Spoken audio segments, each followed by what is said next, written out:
Hey, this boy's in the office. We're trying to get everything adjusted out here with the producer Scrappy. That's our first media venture, YouTube pilot. We are here. Thank you for listening to us. We're trying this out. My name is Jimson Smith. I'm but one half of the team of Boys in the Office. Coming to you on our YouTube channel. This is at Boys in the Office. Um, my partner Larry Ferdinand is on Dr. Larry Ferdinand is on vacation at this current time, and we, like I say, I can't say it enough. You've heard us on podcasts, and now we're visually trying to bring the product to you as we try to expand the Boys in the Office brand. Again, at Boys in the Office. That's at Boys in the Office on Twitter, and for Facebook, we're Boys in the Office. Um, so today, we bring you the video. We're not going to take up too much of your time. We're hitting you with talk about Hamilton. We're talking about our big dummy of the day, um, and we're talking the 2020 president and potential endangered species. Yeah, you don't know what we're talking about. We're gonna get to it. And to wrap up our show, we're hitting up. If you've been following us on Facebook, which hopefully you haven't, tell your cousins. We have been focusing on top songs for a side piece, the songs of a side piece, the top 10 songs. Um, yes, those, like the side piece, if you don't know what the side piece is, it's just basically your relationship. There's somebody on the side who you should not be with, but you're with them, and we're reflecting on those songs that highlight this relationship. Though we're not promoting it, we're highlighting this relationship because pretty much in R&B, this relationship not only is touched on in like multiple songs, it reflects the roller coaster of emotions that those who are involved in these relationships go through. It's very poignant. It's these songs that describe the songs of the side piece give you a visual interpretation that you actually see yourself there, and so those types of emotions are related in these songs, and we would be remiss if we didn't see, hey, these are the highlights of these songs. These are the type of emotions these songs bring about. That's what we do here at Boys in Office. We challenge it. We go to the next level. So, without any further ado, we get into it. Um, Personal experience. Gonna give a personal experience shout out. Last night, went to Hamilton, the play, hip hop musical, multicultural uh, cast, black, Hispanic, um, actors portraying the role of one of the founding fathers, Alexander Hamilton, telling his story of him being an immigrant coming from the Caribbean and coming all the way up to New York and putting a pen to the paper and using his pen to the paper, a la maybe some would say similar to Jay-Z, uh, in basically taking his pen to the paper and taking it all the way to the top to the point where he's with George Washington. He's one of the major writers of the Constitution, one of the founders of the New York Post, the Bank of New York, um, one of the major strategists in terms of like developing this nation of the United States of America. Um, but the thing that threw me off is first off, I probably, and if any people go from now on, you probably get a little Wikipedia or here listen to the soundtrack before you go there, because I didn't do that, and so I was trying to do that in the play, and that may have thrown me off a little bit. But what threw me off is when you hear hip hop, multicultural. Um, you may, I mean, you think that those types of things may bring in a wide gamut of ethnicities and backgrounds. Um, but at this play, it was majority white. And when I say majority white, I mean like 55 and up white. Like 55 and up white, like you don't listen to Biggie, like that type of white. Like, why are you all in on this? Is it just to say that you went? I'm lost behind this to the point like, but all in like spitting the lyrics of it of 10 dual commandments, like that didn't come from 10 crack commandments. That's just an example.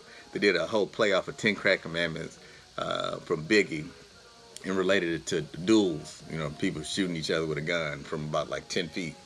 And they did almost the exact same thing. Not, I mean, I'm not hating on Hamilton for doing it, but just as a play on hip hop and, you know, like how he was able to use hip hop creatively to show how that interaction happened. But I'm just thrown off by the fact that that audience, I wouldn't typically think that they have any kind of, or not any kind of, but their familiarity with hip hop is probably pretty slim. That's what I would be thinking. And to see that type of, um, I guess, response to hip hop in that form was really like throwing me off, and it made me think of something. Just a quick, just in my mind, I just went off on this random tangent. And hey, at Boys in the Office at Facebook, you tell us what you think about this, because this just made me just way off. So I was thinking, there's another multicultural executive that we just had, Barack Obama, our 44th president, who primarily everyone focuses on his African American lineage, but what about his Caucasian lineage? And let's say there was a musical that primarily focused on that lineage and used, as this play uses, African Americans in lead roles, such as African Americans are Thomas Jefferson, African Americans are George Washington, African Americans are like in all the lead roles in which they weren't throughout history, as far as George Washington was white, Thomas Jefferson was white, James Madison was white, and all these people are black in the play. Let's say, for example, that they made a play about Barack Obama's life, and instead Barack Obama is white, Michelle Obama's white, Sasha's white, Eric Holder's white, all of his crew white. Not just talking like the Secretary of Education, but you get my drift. Everybody's white, and then what else they're doing is not playing hip hop; they're playing country music as a way to promote this musical, this biography of Obama. How you think that would be taken? It's basically the same thing as Hamilton, where you focus on one of his sides and make it multicultural, change it up, throw hip hop. I just wonder if my scenario, if there was that scenario where you have just all these like Obama story, multiple like represented by all white people, and you got country music. How would black people take that? I feel like there would be some picketing and some tomatoes thrown at the theater. I don't know how that would go. But somehow Hamilton works in the strangest sense of getting a crowd or audience who you think has no relation to hip hop whatsoever take that all in. And I'm still thrown off by that. Tell me your thoughts on that. Hey, if you go see it, if you don't see it, I just was like thrown off by that, and I just had to relay it here to you, the audience here, Boys in the Office. So, tell me what you think. A quick dummy of the day, and what that is we're going to try to introduce this segment where we give you a dummy of the day. Our dummy of the day today is Kyler Murray, and you don't even have to have any familiarity really with sports, but Kyler Murray is the quarterback, the lead man as far as at Oklahoma. But tonight, he goes number 9 in the draft, potentially getting almost $5 million if he goes ahead and signs with the Oakland Athletics, 9th pick, first round of the draft. And he still is talking about going and playing football. Right. Football. Head trauma football. Like, I can barely walk football. Like football at the NFL draft, where we want to show how much a player is coming back by showing him barely being able to walk at the draft. They were talking about Ryan Shazier, that type of football, like where, hey, let's highlight him and his comeback from him playing our game to where he now can barely walk. That football. He says, okay, I'm the ninth pick, and he potentially will turn down those millions of dollars to go and play football next year with the possibility of him not even being at the end of this season where he's potentially the head quarterback, where he may not even potentially go to the NFL, potentially risking millions, potentially injuring himself playing the football game when he can already guarantee himself millions playing baseball, potentially having a career that will last way much longer potentially than football. Thinking about maybe 10, 15 years, where the average career in football is maybe 3 to 5. So Kyler Murray, you are dummy of the day. I'm sorry. Shout out to Sanford and Son on that, you big dummy. Sorry. But it's at Boys in the Office. Be sure to follow us. We're at Boys in the Office. Moving right along. Today, like I said, a lot of news hitting us back, like just hitting us upside the head. We had to give you a shout out to it. So, the CEO of Starbucks, Howard Schultz, stepped down today, and the move now that everybody's saying he stepped down After running the company for almost like 30 to 35 years, they're now taking it from a small company to this billion-dollar company that it is. And now he's potentially thinking of running for president. And I say, hey, he might have a shot because you look at who's running now, and I know this is going to hurt some people's feelings, but we got to say it here. Bernie Sanders could run again, but he'll be almost 80 running again. I mean, and if you think if he's almost 80, if he gets in office and he's 84, potentially after the first term, that's old. Joe Biden, same thing, almost 80, 84 after the first term. That's old. Elizabeth Warren, potentially, yes, but then I don't know if she crosses over enough to get a broad base to beat Trump. Kamala Harris, I know that's what you're saying, the new face, probably the female version of Obama. I just don't know if she's ready for that. Maybe say Tim Kaine, Hillary Clinton's vice presidential candidate. I don't know about him either. Just because he can speak Spanish doesn't mean I really am going to vote for you. Howard Schultz, he's got a business mind. You can see that. He's a fresh face. He has a story. I'm just saying, 2020, president, somebody who can run up against Trump and potentially win.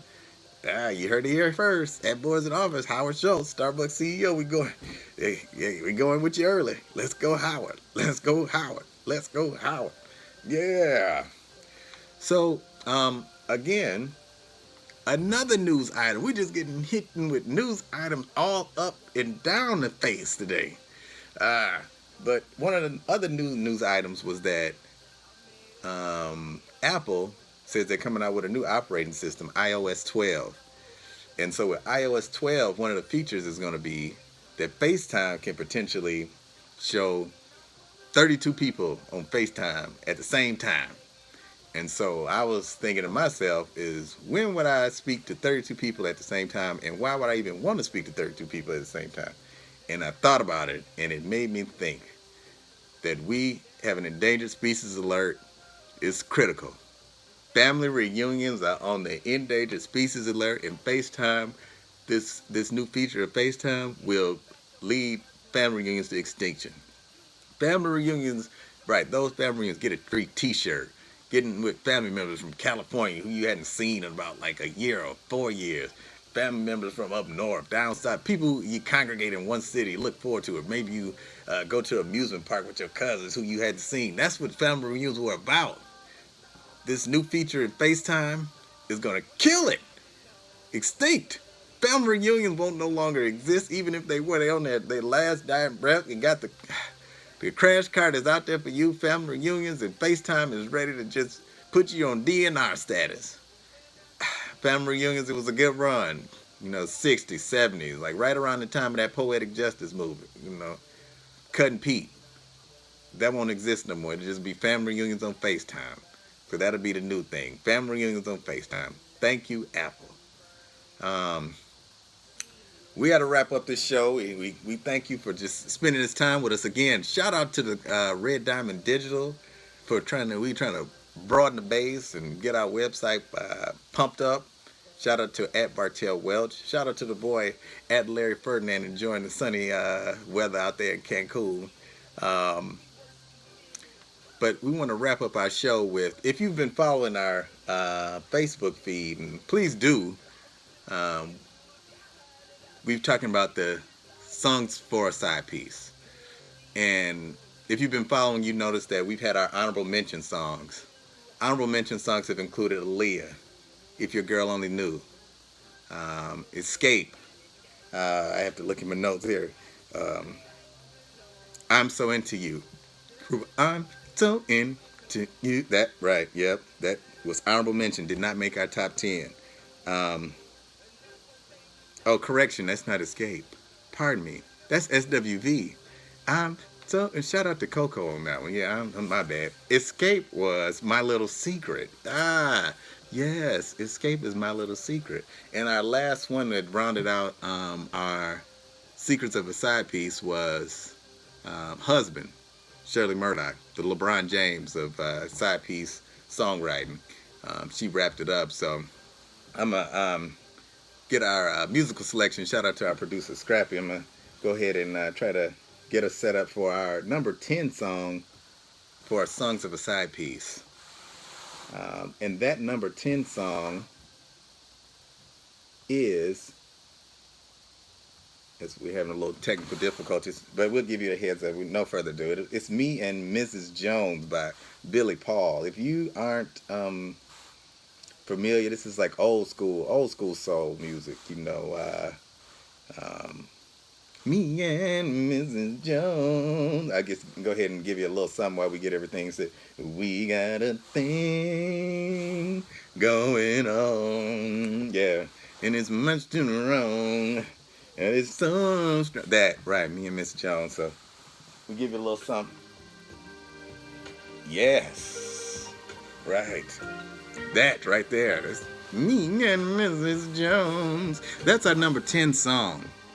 And I tell you why you may be wondering, like, that's a low rating for Me and Mrs. Jones. Why did you give it such a low rating? And what I say is there's a lot of good side piece songs that's out there. It's just so much quality out there that this one kind of just fell off. Well, not really fell off, but just was kind of slid down to the number 10 slot. And why is it a number 10 song? Because positives from this is that Me and Mrs. Jones, the positives of this song is that, one, it tells you the male perspective. You know, as far as you have a side piece, but it's telling you how a man feels about having a side piece.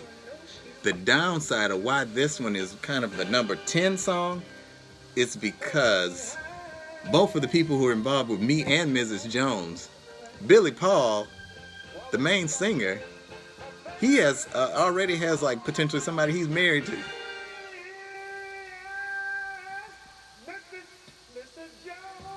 Right, Mrs. Jones is married. Billy Paul, potentially the Me, he also has a person who he's potentially committed to, potentially married to. He and Miss Jones meet at the same cafe. They meet up. So this relationship that they have, where they're both each other's side piece, they can split from that and go back to their significant others. So they feel the hurt of being a side piece each other, but they go back to their respective homes. So that hurt is somewhat diminished because they go back to those respective. Miss Jones misses Billy Paul. Billy Paul misses Mrs. Jones. But they are able to potentially separate and go back home to their respective others. So it shows you the emotion that's involved in being a side piece. But like you said, she has her own obligations. I have my own obligations. And so they both can separate. It doesn't just really relay like that person who just has nothing else. That one person, you know, like a side piece who just gives their all to that one person. Me and Miss Jones is definitely top 10 song, and beautiful at that, but it only could make number 10. So again, this is Boys in the Office. We're trying to give you a video. Yay, hit us up on Boys in the Office. We need feedback. I have no clue how this went. You need to let us know. At Boys in the Office, we're YouTube channel is Boys in the Office, the waiting room. That was our initial setup. Hey, we may expand it. You tell us. Shout out to @Red Diamond Digital, putting us down, holding us down. @Bartell Welch, the website. If you would like one of your products, or maybe your business, to be publicized here, with Boys in the Office, with us, Boys in the Office, with myself, Jim and Swift, you let us know. We're not hard to find. Boys in the Office, we out here. Peace. Shout out to the producer, Scrappy. All right, peace.